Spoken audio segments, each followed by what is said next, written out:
Hello adults, welcome to part 6 of chapter 1 psychology class 12। अभी तक हमने chapter 1 variations in psychological attributes में बहुत सारी चीजें पढ़ी। इसके ऑलरेडी बहुत सारे वीडियोस बन चुके हैं जो आपको प्लेलिस्ट पे मिल जाएगा। सो अगर आपने पिछले 5 वीडियोस नहीं देखे हैं, यहाँ पर आप डायरेक्ट आए हो, आप वहाँ पर जंप कर सकते हो। सो दोस्तों, मैं विशाल पांडे एक क्लिनिकल साइकोलॉजिस्ट और काउंसलर हूँ और इस चैनल पर मैं क्लास 11th और 12th की साइकोलॉजी पढ़ाता हूँ। सो अगर आपको मुझसे साइकोलॉजी पढ़नी है 11th या 12th की, तो आप इस चैनल को सब्सक्राइब कर सकते हैं। और अगर आपको ये वीडियो पसंद आता है, हिट दैट लाइक बटन। एक और इंपॉर्टेंट बात, आप नोट्स के लिए या ऐसे भी मुझे इंस्टाग्राम पर फॉलो कर सकते हो, जिसमें मैं नए अपडेट्स भी आते हैं और साथ ही साथ में आप जैसे स्टूडेंट्स के बहुत अच्छे जो कमेंट्स आते हैं यूट्यूब वीडियोस पर, उसे भी मैं फीचर करता हूं। सो अगर आपको भी इस लिस्ट का एक हिस्सा बनना है, सो किसी भी वीडियो पर जाकर वीडियो देखने के बाद उसमें कमेंट करना मत भूलना। अब इस वीडियो में हम पढ़ने वाले हैं टाइप्स ऑफ इंटेलिजेंस टेस्ट। अब जब हम इंटेलिजेंस टेस्ट की बात करते हैं, सो बेसिकली इसमें 3 अलग अलग चीजें आती हैं। पहला है इंडिविजुअल और ग्रुप टेस्ट, दूसरा वर्बल, नॉन वर्बल या परफॉर्मेंस टेस्ट, तीसरा कल्चर फेयर और कल्चर बायस टेस्ट। ठीक है, अब इसको डिटेल में समझते हैं कि ये तीनों चीजें हैं क्या। सबसे पहले हमने क्या बात किया, इंडिविजुअल या ग्रुप टेस्ट। ये क्या होता है? जब हम इंटेलिजेंस टेस्ट करते हैं तो या तो किसी इंडिविजुअल बंदे पे टेस्ट करेंगे या हम एक पूरे ग्रुप का एक इंटेलिजेंस टेस्ट करते हैं। जब आप इंडिविजुअल को टेस्ट कर रहे हैं तो आप उससे रेपो बनाना बहुत जरूरी हो जाता है, वेयरएज जब हम ग्रुप का टेस्ट कर रहे हैं तो रेपो बनाना उतना जरूरी नहीं है। नोट्स में बहुत अच्छे से डिटेल में डिस्क्रिप्टिव फॉर्म में मैंने बनाया हुआ है, वो आप एक बार पढ़ लेना तो आपको समझ में आ जाएगा डिफरेंस अबाउट इंडिविजुअल टेस्ट कैसे होता है और ग्रुप टेस्ट कैसे होता है। सो बेसिक अंडरस्टैंडिंग आपको मिल गई। दूसरा टाइप क्या पढ़ा हमने, वर्बल, नॉन वर्बल और परफॉर्मेंस टेस्ट। इन तीनों को समझते हैं क्या है। वर्बल मतलब जहां पर शब्द यूज होते हैं, वर्ड्स यूज होते हैं, वो वर्बल हो गया, चाहे वो ओरल फॉर्म में हो या रिटन फॉर्म में हो, वो वर्बल टेस्ट हो गया। ठीक है, जो आपके स्कूल में टेस्ट होते हैं वो वर्बल टेस्ट है एक तरीके का। नॉन वर्बल टेस्ट होता है जिसमें आपको पिक्चर्स या इलस्ट्रेशंस दिए जाते हैं और उससे आपकी इंटेलिजेंस को टेस्ट किया जाता है। ठीक है, कि ये पिक्चर में आपको क्या दिख रहा है, आपकी थॉट प्रोसेस क्या आ रही है, इस पिक्चर में आगे क्या आएगा, ये सारी चीजें आपकी नॉन वर्बल टेस्ट में आती हैं।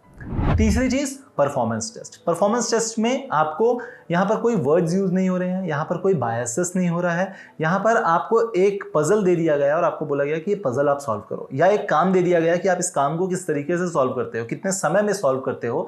That is your performance test. मतलब आपकी परफॉर्मेंस को जज करके आपका इंटेलिजेंस टेस्ट किया जा रहा है। ठीक है, अब इंटेलिजेंस टेस्ट की जब हम बात करते हैं तो जितने भी इंटेलिजेंस के टेस्ट बने हैं, जो डिफाइंड टेस्ट बने हुए हैं, ये किसी ना किसी कल्चर को मद्देनजर रखकर बनाया गया है, किसी ना किसी कल्चर के लिए बनाया गया है। एंड बिकॉज ऑफ दैट वो दूसरे कल्चर के लिए बायस होता है, किसी के लिए फेयर, किसी के लिए बायस। ये हमारा आया थर्ड टाइप ऑफ टेस्ट, जहां पर हम कल्चर फेयर और कल्चर बायस टेस्ट की बात करते हैं। एग्जाम्पल, अगर एक टेस्ट मान लो यूएस में बना हुआ है, ठीक है, सो इंडियन कॉन्टेक्स्ट के हिसाब से या इंडियन कल्चर के हिसाब से वो सही तो होगा नहीं, वहां के हिसाब से अलग होगा, यहाँ के हिसाब से अलग होगा। अगर इंडियन लेवल पे आप बात करो, जो टेस्ट मेट्रो सिटीज के बच्चों की इंटेलिजेंस टेस्ट करने के लिए बनाया है, वो आप रूरल इंडिया में ले जाकर टेस्ट नहीं कर सकते।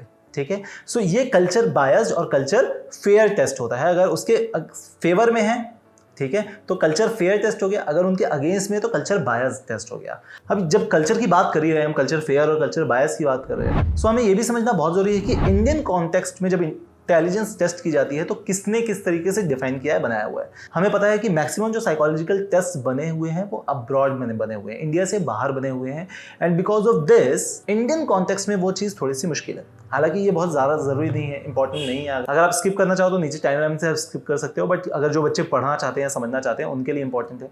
बहुत सारे आपको नाम मिल जाएंगे, आप एनसीईआरटी बुक खोल लेना, उसमें सारे नाम मिल जाएंगे। उसमें ये बताया गया कि किसने कौन सा टेस्ट डिज़ाइन किया, किसने वेस्टर्न से लाकर इंडियन कॉन्टेक्स्ट में उस टेस्ट को कन्वर्ट कर दिया या चेंज कर दिया, यही सारी चीज़ें हैं। इंडियन कॉन्टेक्स्ट में ऐसे टेस्ट बहुत कम बने हुए हैं। ठीक है, तो ऐसे नाम वाम याद करने की जरूरत नहीं है, एग्जाम में आता नहीं है। ठीक है, जानकर भी ऐसा कुछ कर लोगे नहीं आप, क्योंकि आपको 1 साल बाद अब वैसे ही भूल जाना है। ठीक है, बस इतना समझ लो कि इंडियन कॉन्टेक्स्ट में जितने भी टेस्ट हैं वो वेस्टर्न से लेकर आया हुआ है और उसको कन्वर्ट किया गया है। ठीक है, English to Hindi, Hindi to English, वो गूगल ट्रांसलेट में डाल कर कन्वर्ट कर दिया टाइप का है, समझ लो। सो अब ये तो समझ में आ गया हमने कि अगर इंटेलिजेंस को टेस्ट करना है, टाइप ऑफ इंटेलिजेंस टेस्ट समझना है, तो 3 तरीके होते हैं, है ना, individual, group, verbal, non verbal, performance, culture fair और कल्चर बायस टेस्ट। ठीक है, इसके बाद हमने ये भी समझ लिया कि इंटेलिजेंस अगर इंडियन लेवल पर इंटेलिजेंस टेस्ट होगा तो किस तरीके से है और किसने किस तरीके से बनाया है। Done. So how intelligence is defined in context of culture. अब जब हमने कैरेक्टरिस्टिक ऑफ इंटेलिजेंस पढ़ा था तो उसमें एक इंपॉर्टेंट पैरामीटर था कि इंटेलिजेंस वो भी होती है कि आप अपने एनवायरनमेंट को किस तरीके से अडेप्ट कर लेते हो, कि आप किसी जगह पर गए, उस जगह का उस एनवायरनमेंट को आप किस तरीके से अडेप्ट कर लेते हो, ये भी आपके इंटेलिजेंस लेवल पर आता है, राइट। अब अगर हम इसको दो कॉन्टेक्स्ट में समझते हैं, एक हम समझते हैं रूरल इंडिया के तौर पे और एक होता है अर्बन इंडिया के तौर पे। सो जो रूरल इंडिया का जो कॉन्टेक्स्ट है, वहाँ का जो कल्चर है, उस कल्चर के हिसाब से आपको इंटेलिजेंस बिल्कुल अलग होगी। वहाँ पर लोग ज़्यादा इमोशनल हैं, ज़्यादा कनेक्ट होने की कोशिश करते हैं लोगों से। वेरएज़ जब हम मेट्रो सिटीज़ में जाते हैं तो उनको अपने काम से काम है, वो अपने काम को महत्व देते हैं। सो उनकी इंटेलिजेंस जो है वो डिस्क्रिप्टिव फॉर्म में है, वो कॉन्टेक्चुअल फॉर्म में है। वेरएज़ जब हम गाँव में जाते हैं तो गाँव में ऐसे बोलते हैं, आया हो बैठा। जब आप अर्बन सेटिंग में जाते हो तो ये चीज़ थोड़ी सी मिसिंग होती है। वहाँ पर आपको जज किया जाता है आपकी सैलरी से, आपको जज किया जाता है आप कितना कमा रहे हैं, आपको नॉलेज कितना है, अंडरस्टैंडिंग कितनी है, आपकी प्रॉब्लम सॉल्विंग एबिलिटी कितनी है, इससे जज किया जाता है। सो कल्चर जिस तरीके से होगा उस तरीके से इंटेलिजेंस भी चेंज होता है। अब हमें ये पता है कि कल्चर क्या होता है। Culture is a collective form of beliefs, attitudes, customs, achievement in art and craft. For example अगर आप हरियाणा में चले जाओ वहाँ पर ज़्यादा बॉक्सिंग होती है, आप बिहार में चले जाओ वहाँ पर लोग ज़्यादा यूपीएससी की प्रिपरेशन या गवर्नमेंट जॉब की प्रिपरेशन कर रहे होते हैं, ठीक है। सो कल्चरली ये चीज़ मोटिवेटेड है वहाँ पर, ठीक है। This is culture, right. So कई सारे साइकोलॉजिस्ट ने ये बोला कि कल्चर को अगर साइड में रख दिया जाए उसके बाद जितनी चीज़ बचती है वो इंटेलिजेंस है। अब जो चीज़ हम साइकोलॉजी में स्टार्टिंग से पढ़ते आ रहे हैं कि हर साइकोलॉजिस्ट, हर रिसर्चर अपने हिसाब से उसको पढ़ता है और एक नई थ्योरी दे देता है। सिमिलरली स्टर्नबर्ग ने कहा कि आदमी की इंटेलिजेंस या किसी बंदे की इंटेलिजेंस जो है उसके कल्चर से रिलेटेड होती है।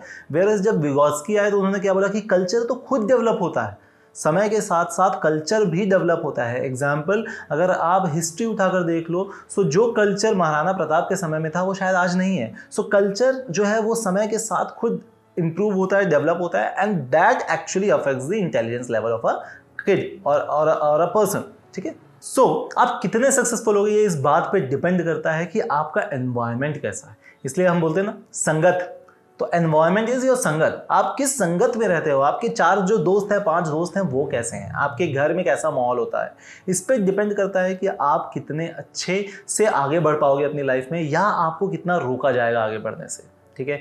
चूज योर फ्रेंड्स वाइजली, है ना। This all depends. Everyone has said कि you are a sum of 5 people you live with, is because कि वो एनवायरनमेंट बनता है, वो एनवायरनमेंट क्रिएट करता है आपका इंटेलिजेंस लेवल।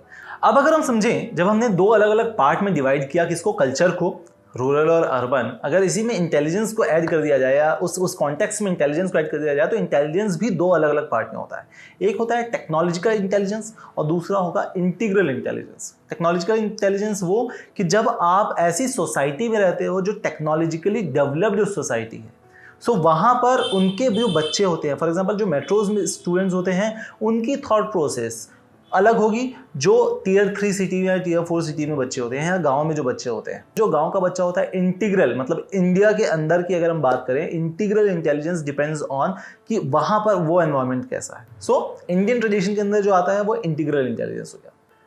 सो हमने अभी तक क्या समझा कि इंटेलिजेंस जो होता है, अगर आप टेक्नोलॉजिकल इंटेलिजेंस को समझो तो वो कॉग्निटिव प्रोसेस है, मतलब सोची समझी कॉग्निटिव प्रोसेस, आपकी थिंकिंग, आपकी इमोशंस, ये सारी चीज़ें।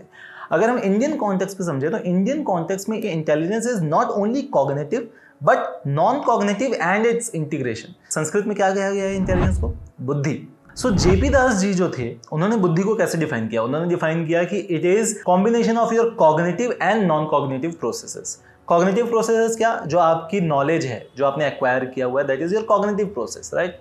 Whereas non-cognitive process is your feelings, your desires, your thoughts, ये आपका non-cognitive process हो गया। So ये दोनों का कॉम्बिनेशन या इन दोनों का इंटीग्रेशन आप कैसे कर सकते हो, ये आपकी बुद्धि है। So इंडियन कॉन्टेक्स्ट में बुद्धि को 4 अलग अलग चीज़ों का सम अप बताया गया। पहला कॉग्निटिव कैपेसिटी, मतलब आपकी प्रॉब्लम सॉल्विंग कितनी है, आपकी अंडरस्टैंडिंग कितनी है, नॉलेज कितना है। दूसरा सोशल कॉम्पिटेंस, मतलब आप सोसाइटी में कितना घुल मिल पाते हैं, आप लोगों से कितना अच्छे से मिल पाते हैं या बात कर पाते हैं, या सोसाइटी में कैसे आप रहते हैं, that is your social competence. बड़ों का आदर, छोटों को प्यार, ये सारा आपका जो है वो सोशल कॉम्पिटेंस के अंदर आता है। तीसरा है इमोशनल कॉम्पिटेंस, मतलब आप अपने इमोशन को किस तरीके से कंट्रोल कर सकते हो, इमोशंस के साथ कैसे खेल सकते हो या कंट्रोल कर सकते हो, that is your emotional competence. And last is your entrepreneurial competence, मतलब commitment, persistence, patience, hard work, जो एक एंटरप्रेन्योर्स के अंदर होना चाहिए, इसका कॉम्पिटेंस। तो ये चारों चीज़ों को मिलाकर बुद्धि बनी है, ये जेपी दास जी ने कहा। अब अगले वीडियो में हम बहुत बहुत बहुत इंपॉर्टेंट टॉपिक पर बात करेंगे। हम बात करेंगे इमोशनल इंटेलिजेंस के ऊपर, और उसके साथ साथ आपके क्रिएटिविटी क्या होती है उस पर भी बात करेंगे। तब तक के लिए कीप लर्निंग।